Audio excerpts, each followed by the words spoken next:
waktu kongres di Deli Serdang gitu. Katanya Nazarudin bukan memberikan sejumlah uang tertentu untuk datang ke acara itu begitu.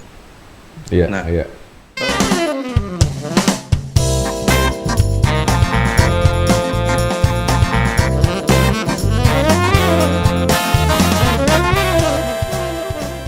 Oke, Sobat Indoprime, tadi kita udah kehadiran tamu yang pertama, Pak Dewa. Nah, tamu yang kedua ini nggak kalah istimewa. Siapa tuh? Nah, Mas Ardian Sopa, maunya dipanggil Mas karena supaya awet muda terus. Dan ternyata dia masih muda emang sih.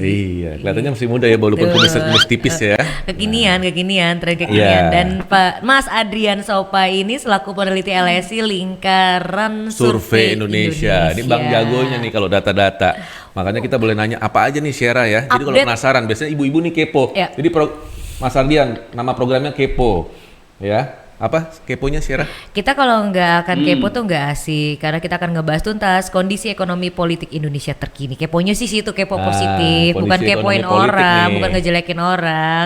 Tapi kita pengen keponya itu ingin tahu Bukan perkembangan yang terjadi saat-saat ini secara akurat, dan kita juga akan mengorek sebenarnya apa sih dan bagaimana untuk kedepannya nanti. Nah, obrolan kita kali ini ya tadi tentang Drama kudeta Partai Demokrat. Drama ya, kalau gue sih Iya. demennya drakor ya. Nah, justru karena drama Nyata. ini, drama Indonesia tapi manis nih, Manis.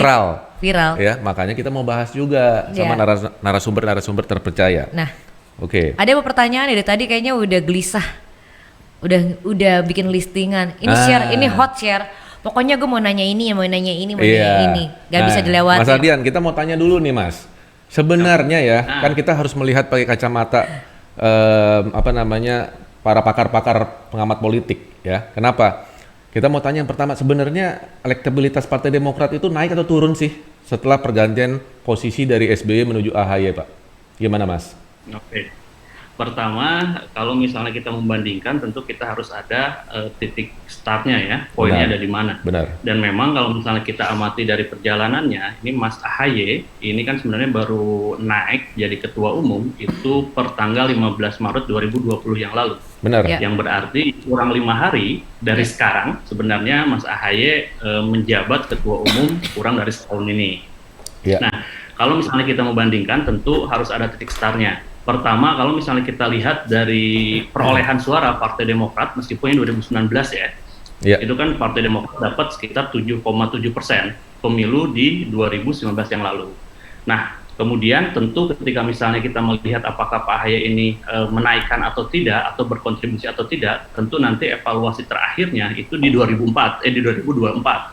Karena itu pertarungan apple to apple ya, bahwa kenaikan suaranya ini nanti apakah memang naik atau turun.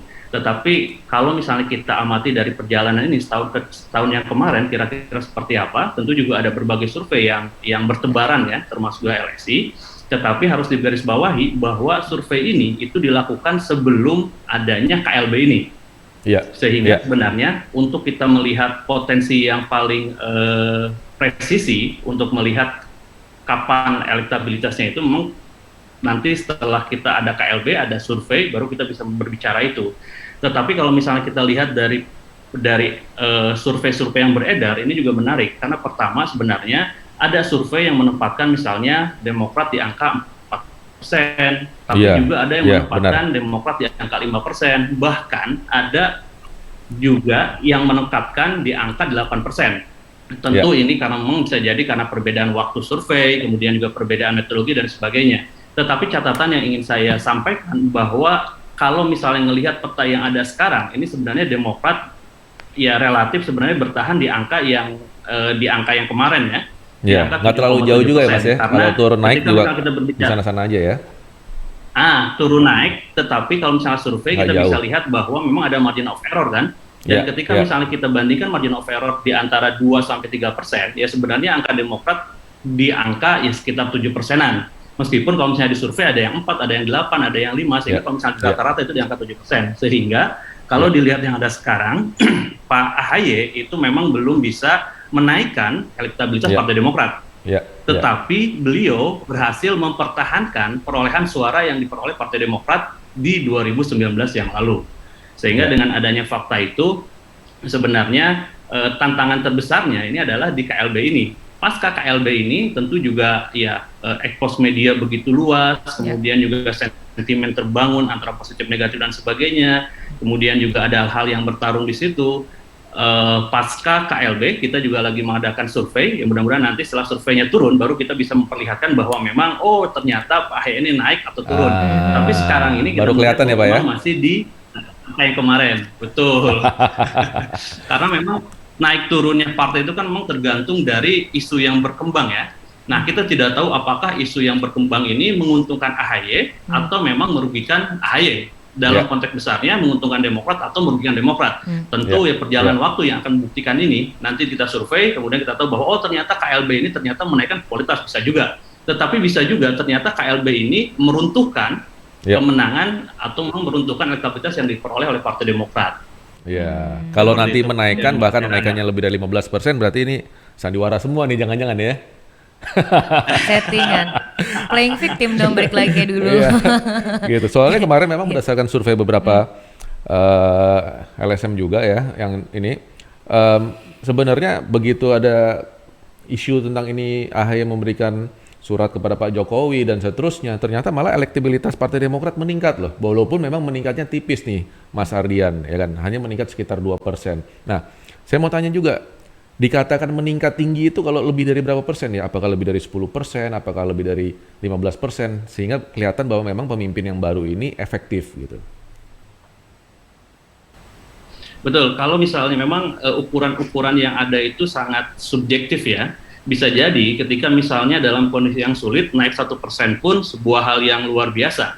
Tetapi ketika misalnya memang sumber daya mendukung dan sebagainya, ya naik 5% itu juga hal yang luar biasa. Tetapi catatan kita sebenarnya naik turunnya partai itu sangat ditentukan dengan isu yang berkembang. Dan kenaikan keturunan naik turun ini memang agak-agak untuk naik misalnya menjadi 10% atau kelipatan 5% dan sebagainya bukan hal yang mudah ya. Kita tahu misalnya Pak SBY pada waktu itu memang Demokrat sebagai partai yang partai menengah ya. Termasuk ya sebenarnya pada Demokrat pernah menjadi juara di 2024. Tapi sekarang ini kalau misalnya kita lihat peta secara keseluruhan, ya partai papan atas masih dikuasai 3 besar yang ada. Ya di sana ada PDIP, kemudian Golkar, kemudian ada Gerindra ya. Kemudian di partai menengah ini ada ya Demokrat sendiri, kemudian juga ada Nasdem, kemudian juga ada PAN, PKS dan lain sebagainya. Termasuk di paling bawah ya ada partai-partai yang memang ikut berkontestasi, tetapi memang dia tidak belum lolos. Elektabilitasnya masih di bawah 4%. Oke, berarti partai papan bawah ini disebutnya di bawah 4% dong ya Pak ya? Ya masih betul, ya? ketika memang dia nggak lolos threshold ya. Kalau dulu ada IPK 0, ini juga ada partai 0, di bawah 1,0 ya. Di bawah 0. Waduh, ini makin menarik banget nih. Kepemimpinan di sebuah partai, bagaimana dia naik turun atau dia efektif atau tidak ketika memang dia bisa menaikkan kelasnya. Jadi kalau misalnya sekarang atau kemarin Partai Demokrat berada di kelas menengah, nah ketika misalnya dia berhasil, itu bayangan saya dia bisa masuk ke partai papan atas. Jadi misalnya masuk ke 3 besar, ke 3 besar yang paling di atas itu ya. Jadi partai favorit ya. Ketika dia gagal, betul, partai favorit di 3 besar itu ya bisa bersaing atau memang ya masuk menggantikan di antara ketiga ini. Dan itu akan menjadi legacy yang luar biasa, dan kita bisa bilang ketika misalnya masuk ke papan atas, berarti memang apa yang diambil peran oleh Pak AHY ini, Mas AHY ini memang berhasil. Tapi kalaupun misalnya dia bertahan di partai tengah, ya itu juga sebuah prestasi, karena mempertahankan partai juga bukan hal yang mudah tapi akan menjadi sebuah kejatuhan yang luar biasa ketika memang masuk ke partai bawah, apalagi partai 0, ini yang berbahaya. Ya, kalau kita lihat balik lagi nih ke asal kan, di sini kan kita lihat dari Partai Demokrat sendiri itu kan sudah tahu bahwa AHY ini sudah menjalankan namanya verifikasi juga sebagai ketua umum Demokrat, jadi sudah banyak diketahui oleh internal sendiri gitulah, jadi bukan suatu hal yang bukan tidak diketahui. Tapi setelah diangkat, kenapa justru mereka ini terjadi balik lagi penolakan seperti itu? Kan sudah tahu sebelumnya bahwa dia ini calon dan dia akan naik. Betul, kalau misalnya kita melihat perjalanan Pak AHY, kita sebenarnya bisa flashback ke Pilkada DKI 2017. Iya. Di mana pada waktu itu Pak AHY masih ya aktif sebelumnya di militer misalnya, tapi kemudian mengundurkan diri dan masuk ke kontestasi di Pilkada 2017 yang lalu. Tetapi memang pada waktu itu mungkin belum beruntung ya, Belum atau beruntung. belum berhasil, sehingga ketika dia tidak berhasil tentu juga menimbulkan ketidakpercayaan diri kepada teman-teman yang juga ada di Partai Demokrat itu, karena ya tiket menjadi calon gubernur DKI itu juga bukan suatu hal yang mudah ya, bukan sembarangan orang bisa dapat tiket itu, sehingga memang dengan adanya dapat itu sebenarnya juga pembuktian Pak AHY kira-kira dia dipandang mampu atau tidak, dan pada waktu itu memang belum terlihat dianggap mampu. Mengapa? Karena memang ya belum berhasil menjadi gubernur DKI ya. Bayangan saya ketika misalnya dulu dia berhasil, tentu suara-suara minor itu juga akan terlibas dengan sendirinya. Benar. Sehingga ketika itu nggak berhasil, tentu suara-suara minor itu ada. Apalagi di sebuah partai politik kan, bayangan saya hampir di semua partai juga sebenarnya yang pro dan kontra itu juga ada dan tiada ya. Banyak yang ada, tapi juga ya ada yang bisa menghandle itu, tapi juga tidak sedikit yang memang nggak berhasil menghandle itu ya. Sehingga sekarang ini kenapa muncul, karena memang persepsi kemampuan dari Pak AHY ini yang masih juga dipertanyakan oleh teman-teman Demokrat sendiri. Sehingga kalau misalnya ngelihat dari perjalanan waktunya, setelah Pilkada DKI beliau tidak berhasil misalnya, kemudian 2018 beliau menjadi ketua Kogasma, kita ingat sendiri, yang mana tugasnya itu memang mensukseskan Pilkada 2018-2019. Yang dalam tafsirannya memang ya sejauh ini agak berhasil. Mengapa? Karena 2018 itu kan hampir sekitar 56% daerah-daerah yang memang pilkada Demokrat memenangkan pilkada di daerahnya itu hampir sekitar 50%, dan ini bukan pencapaian yang mudah ya. Satu. Kemudian 2019 suara dari Demokrat itu 7,7%. Nah, disinilah letak juga kemunculan ketidakpuasan. Meskipun kalau misalnya kita bandingkan dengan Pilkada 2019, itu kan dapat sekitar 2014 dia dapat sekitar 10%. Berarti kan ada penurunan. Tetapi kalau misalnya kita bandingkan dengan Pilpres sebelumnya, Pileg sebelumnya, Demokrat dapat 20%, dan pada waktu itu menjadi juara sebenarnya di 2019.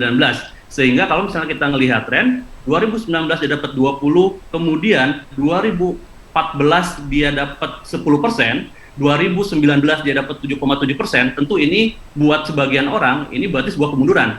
Tetapi ini juga bisa kita tafsir bahwa Mas AHY bisa menahan elektabilitas yang terus menurun. Karena kalau misalnya kita bandingkan 2009, 20% turun menjadi 10%, kan hampir 150% ya turun ya. Dari 20 menjadi 10. Jadi kalau misalnya tidak berhasil kemarin mengkonsolidasi dan sebagainya, harusnya di angka 10%, di Pilkada di Pileg 2019 dia menjadi 5%, tetapi ini menjadi 7,7%, sehingga perbedaan persepsi itu ada orang melihat bahwa ini kegagalan karena dulu dapat 10 kemudian menjadi 7, tapi juga ada yang melihat bahwa ini sebuah kemenangan karena harusnya dia dapat 5%, kalau misalnya melihat trennya ada, tetapi dia dapat 7%, sehingga ya kubu inilah yang memang yang masih bertarung di dalam itu ya.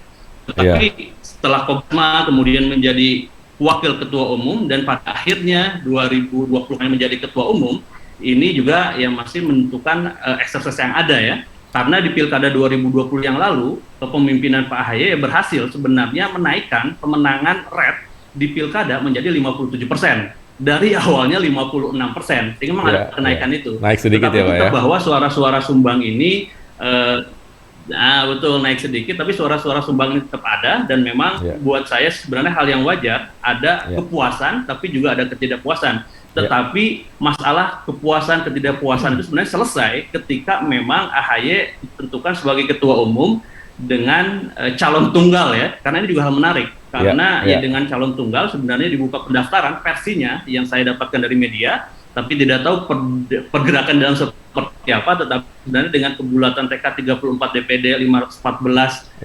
DPC itu sebenarnya menghantarkan Pak AHY menjadi ketua umum di Partai Demokrat ini. Dan memang dengan sejarah panjang itu saya melihat perjalanan ini sebenarnya perjalanan membesarkan Pak AHY, karena semakin banyak tantangan, semakin banyak masalah, itu sebenarnya membuat dia semakin juga tambah mengerti bahwa inilah real politik yang ada. Dan kita melihat bahwa 2024 masih ada beberapa tahun yang akan datang, sehingga masa pembelajaran ini belum selesai, dan masa pembelajaran ini ada UAN ya, atau ujian akhir semesternya, UASnya itu Ujian yang akhir nanti di nasional ya? 2024. Iya, iya, iya. Jadi mesti Wah, banyak menarik program-program banget loh ini Betul. Ini dari data-datanya. sisi positifnya mungkin. Kita kalau dengerin Mas Ardian ini jadi tambah pinter gitu ya. Tapi udah nggak penasaran lagi, masih penasaran nggak? Enggak sih, Sekarang? kita di sini kita memberikan garis besarnya kesempatan judulnya. Iya. Memberikan kesempatan kepada Iya. yang lebih muda, yang lebih berkreatif lagi, Iya. supaya kita Iya. bisa melihat bahwa segala sesuatu itu berhak kita mendapatkan peluang, tetapi Iya. asal dipersilahkan. Ini kan masalah tidak dipersilahkan nah ya yang ini menarik nih. nih Mas Ardian, ini saya Ya. juga mau komentar nih. Ya. Jadi sebenarnya kalau saya lihat ketidakpuasan dari kader-kader senior Demokrat adalah sebenarnya harusnya Kongres yang kemarin pemilihan ketua umum yang baru kalau bisa sebenarnya harusnya open untuk semuanya. Bener nggak? Tarung derajat aja semuanya. Betul. Siapa yang memang ingin bertarung dibuka pintunya selebar-lebarnya. Ya, sesuai harusnya dengan nama Partai Demokrat ya, harusnya semuanya dibuka secara open, semuanya terbuka. Nah, sayangnya itu tidak dibuka. Mungkin itu sebenarnya yang menjadi awal dari permasalahan ya. Tetapi kalau berdasarkan tadi data-data yang telah disampaikan oleh Mas Ardian bahwa sebenarnya AHY sendiri sudah melakukan tugasnya. Sudah Dianggapnya tidak puas aja. Setiap kali dikasih tugas, dikasih PR ya, sama bapaknya ya atau presiden kita sebelumnya Iya. ini dikerjakan gitu loh. Jadi artinya beliau sendiri ini adalah murid yang bagus ya, seperti itu ya, murid yang rajin, pintar dan seterusnya. Tapi tadi saya setuju, sekali lagi saya setuju sama Mas Ardian bahwa kan ini proses belajarnya masih Iya, panjang. Dan beliau ini baru menjabat kurang lebih 1 tahun ya, 5 hari lagi seperti itu. Nah ini sebenarnya menarik karena tidak banyak yang tahu bahwa orang cuma bilang mungkin di luar, wah AHY sih ya anaknya Papi Iya, anaknya Papi karena kan- SBY ya kan, ini pasti nih Jadi manja nih, jadi ternyata enggak tatanya- juga ya ternyata tugasnya begitu berat. Jadi artinya nanti Mas Ardian boleh disangkal nih kalau misalkan nggak setuju. Artinya sebenarnya dia sudah melakukan tugas yang baik, dan sebenarnya siapapun ya yang menjabat ketua umum Partai Demokrat saat ini ya bisa juga dikudeta ya, benar nggak ya? Karena kan memang posisi partai Betul. sedang turun. Jadi bukan karena AHY aja loh. Siapapun juga senior kalau dia menjabat saat ini, kalau memang kondisi partainya sedang turun, bisa juga dikudeta. Siapapun. Benar nggak Mas Ardian? Mungkin siapapun lihat dari angka ya, ini balik lagi ke angka kali ya. Benar seperti itu. Nah, Betul, bahkan juga partai-partai yang besar, kayak misalnya kemarin katakanlah Golkar, Iya. kemudian juga partai yang lain ya, tentu isu-isu Internal dualisme, ya. isu-isu perpecahan juga muncul. dualisme ya. dua Jadi ya inilah kubu politik, ya kan, dan ini selalu. politik. Iya, 2 kubu, 2 kaki, selalu ya Pak, ya Mas Ardian ya, hal yang biasa. Nah, jadi artinya memang kalau udah masuk partai harus siap dikudeta, harus siap digulingkan, benar ya Mas ya? Seperti itu. Nah, yang nggak kalah menarik kan ada satu tokoh juga nih yang Betul. sensasional banget. Balik Yaitu lagi emosi Bapak kita yang demokrasi butuh tercinta, partai. Pak Siapa? Muldoko. Oh, Pak Muldoko Nah, ya. Kira-kira gimana Mas Ardian respon publik terhadap Pak Muldoko sekarang sebagai ketum versi KLB? Kira-kira responnya positif atau negatif, Mas? Pertama, ketika memang berita ini muncul dengan Pak Muldoko, dengan ada KLB, kemudian KLB memutuskan bahwa ketua umum yang terpilih di KLB ini, Deli Serdang ini Pak Muldoko, kalau kita amati di media sosial, kemudian juga opini publik yang berkembang, itu sebenarnya yang muncul belum ke positif negatif, tetapi lebih kepada keterkejutan. Loh, kok Kaget bisa ya? tiba-tiba, loh, Kemarin kok bisa bilangnya ngopi partai pagi-pagi yang grogi, lagi adem ya kan? ayem, katakanlah seperti itu. Ya.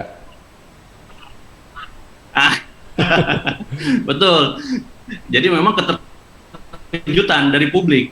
Kok Iya, bisa iya. partai yang lagi adem ayem, kemudian di sana juga ada mantan presiden 2 periode Indonesia sebagai ketua majelis tinggi, kemudian juga ada Mas Ahaye di sana, tiba-tiba muncul KLB. Dan Iya, yang iya. buat publik terkejut juga ternyata orang yang menjadi ketua umum itu memang bukan dari kadernya sendiri. Iya. Terlebih lagi dia ternyata adalah KSP ya, sehingga memang Benar. buat publik pertama-tama itu sebenarnya keterkejutan aja. Keterkejut, ini apa yang terjadi gitu dengan keadaan ini. Luar biasa Baru ya. setelah itu tentu pertarungan opini ya. Pertarungan opini yang satu sisi yang KLB dia memperlihatkan bahwa memang ini sesuai dengan prosedur, bahkan misalnya ada kartu anggotanya, ini proses yang memang juga sesuai ADART dan sebagainya. Yang non yang pro Demokrat non KLB itu juga mempertahankan posisi-posisi yang ada, bahwa ya Demokrat ini solid, Demokrat ini tidak bisa dimasuki oleh petarung politik atau pejalan politik, kemudian Demokrat ini not for sale dan lain sebagainya, sehingga efek positif negatif tentu ini masih bertarung. Tapi sejauh ini kalau misalnya kita amati di media sosial kemudian juga media online dan sebagainya, ini memang kecenderungannya ini lebih ke pro Demokrat sebenarnya yang sekarang ada, yang sekarang lebih banyak berkembang dan sebagainya. Mengapa? Karena di Demokrat sendiri yang pro Demokrat ini lebih banyak juga ada sumbangan, apalagi misalnya di Twitter atau di media yang lain, itu sumbangan dari oposisi yang ada. Ini juga menarik karena seakan-akan kalau misalnya sekarang kan head to headnya itu antara pro KLB dengan pro Demokrat, tetapi ada pihak ketiga yang oposisi itu ternyata masuk menjadi kekuatan dari pro Demokrat ini ya, sehingga tonnya ini lebih positif kepada yang pro Demokrat. Tentu ini perjalanan waktu nantinya ya, kita nggak tahu strategi apa, jurus-jurus apa yang dikeluarkan oleh pro KLB maupun pro Demokrat untuk pertarungan opini publik ini, karena nanti positif atau negatif tentu tergantung dari situasi kemudian strategi yang dijalankan oleh masing-masing dua pihak ini. Wah, menarik tuh Syera. Jadi saat ini kayaknya posisinya menurut Mas Ardian masih seimbang nih, balance nih. Ya, publik masih melihat kira-kira apa nih hasil masih dari... Masih nonton. Iya, masih nonton dulu. Wait and see. Ya, kita lihat dulu nih. Belum mencapai puncaknya. Klimaksnya dipegang oleh siapa? Belum muncul jagoannya. Ya. Kalau drakor ini masih episode 8 lah. Karena drakor biasanya kan 16 episode kan. Karena proses dari Kemenkumham sendiri juga belum berjalan ya kan. Tengah-tengah. Nah, bola panas ini kira-kira akan lanjut turun ke siapa nih kira-kira di antara dua ini nih? Iya, menarik banget ya. Masih misteri kalau begitu ya. Oke. Nah, Syera, coba pertanyaan terakhir kita apa nih untuk strategi dong. Di mana-mana kalau itu kan suatu permainan itu ada strategi ya, dalam kelompok, dalam apapun juga gitu ya. Nah, strategi yang harus dilakukan sendiri di dalam Partai Demokrat itu untuk kedepannya dan memperbaiki image dan maksudnya keadaannya partai itu tersebut. Benar. Ya seandainya seakan ini seperti jatuh ya, mungkin ya tadi bilang semakin menurun, berarti kan harus ada perbaikan lagi. Kira-kira apa nih perbaikan yang harus dilakukan supaya dipercaya dan kemudian naik stabil? Tentunya dari tim AHY ya. Iya. Ada tim AHY, ada tim Muldoko. Misalkan tim AHY lolos dari lubang jarum.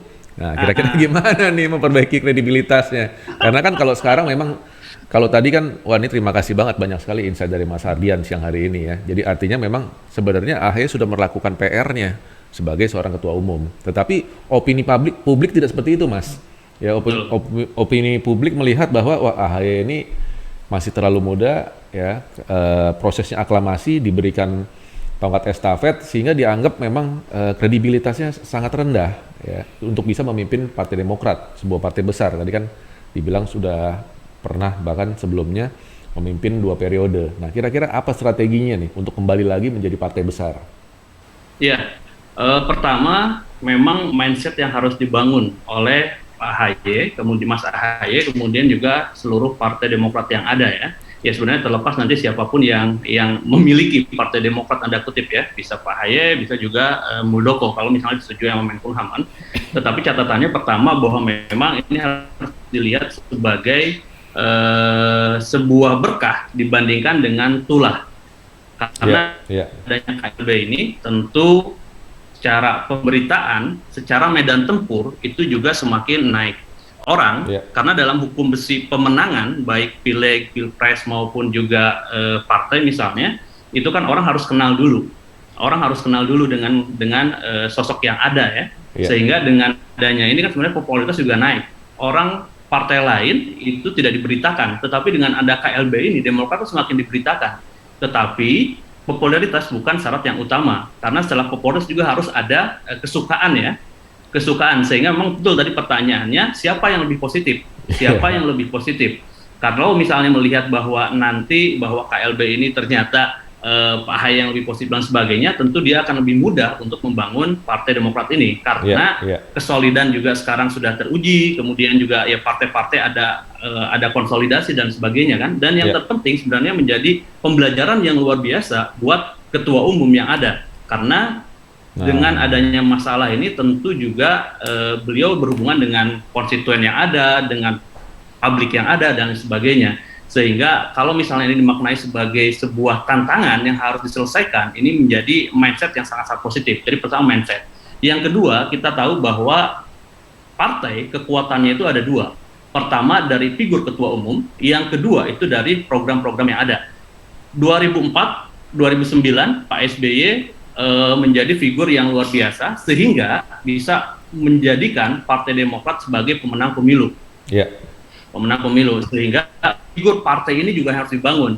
Dan kalau misalnya ngelihat sekarang Pak AHY itu memang identik dengan Pak SBY ya, karena memang ada nama Yudhoyononya, anaknya juga dan sebagainya. Tetapi yang belum sampai ke masyarakat, betul kata tadi Mas Pierre, Mbak Sera, bahwa kemampuan Pak AHY ini yang belum teruji. Sehingga kalau misalnya beliau bisa melewati ini dengan mulus, bahkan dengan baik, ini juga menambah kredibilitas, oh ternyata Pak AHY juga mampu untuk menyelesaikan masalah yang sangat besar ini.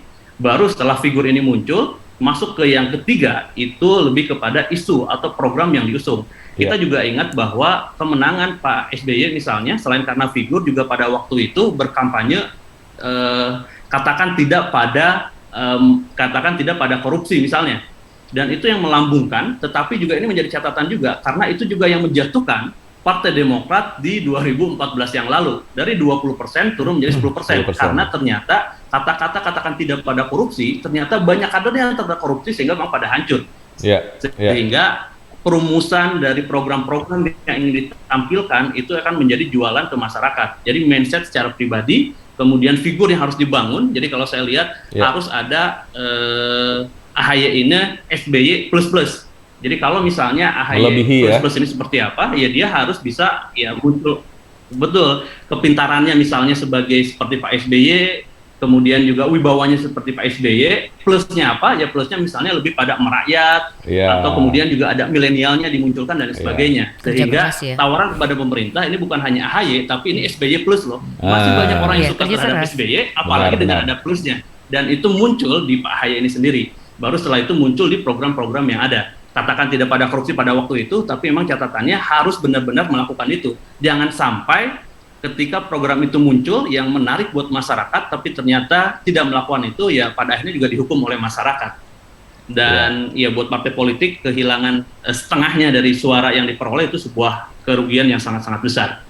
Sehingga PR-nya ya minimal 3 itu. Tentu ya dari internal Partai Demokrat juga tentu berpikir kira-kira apa, dan acuannya sebenarnya ketiga hal itu saja. Dari mindsetnya dia harus melihat bahwa ini sebagai sebuah tantangan atau berkah dibandingkan dengan tulah. Kemudian yang kedua dari sisi figur ketua umum. Kemudian yang ketiga dari program yang ditawarkan kepada masyarakat. Baik. Thank you Mas Ardian. Memperbaiki segala-galanya lagi ya. Tutup dulu untuk program kita hari ini. Ini seru banget ya. Untuk bisa kita tahu bahwa branding sebelumnya kan Pak SBY. Berarti kan dia harus benar-benar bisa menandingi bapaknya, bahkan lebih baik lagi programnya. Inovasi dan penuh solusi, benar ya. Tapi ini betul, Pak. Merupakan catatan istimewa sekali loh untuk para pemimpin-pemimpin muda bangsa Indonesia di masa depan. Kenapa? Karena memang harus siap semuanya. Menghadapi terjangan gelombang yang kayak begini, bagaimana caranya nih? Memimpin perusahaan harus memang siap semuanya, memimpin partai apalagi ya, dan tentunya catatan juga bagi para partai-partai lainnya, partai-partai besar lainnya, benar nggak Mas Ardian ya? Nggak main-main ini nanti kongres, karena partai-partai berikutnya nanti akan ada kongres-kongres juga nih, dan tentunya bagi para pemimpin generasi kedua ya harus memastikan dirinya selalu siap. Kenapa kalau nggak siap? Harus siap dikudeta juga. Dan harus siap juga memberikan janji-janji yang ditepatin. Nah itu janji-janjimu apa kira-kira untuk kedepannya? Sebagai warga negara yang baik, kita berharap kejadian-kejadian kudeta-kudetaan ini tidak terulang lagi di masa depan. Cukup pembelajaran di Partai Demokrat aja dan tidak terjadi di partai-partai lainnya. Jangan setuju nggak, Sera? Aku maunya yang baik-baik aja. Iya dong, dan kudeta-kudetaan lagi, ya. Benar ya Mas Apalagi Ardian kudeta ya? cinta. Terima kasih banget Mas Ardian loh. Untuk waktunya, informasinya sangat berharga banget untuk kita. Di program apa? Di program Jadi Kepo. Mas Ardian, sukses selalu ya dengan pekerjaannya, lancar juga. Terima kasih. Terima kasih.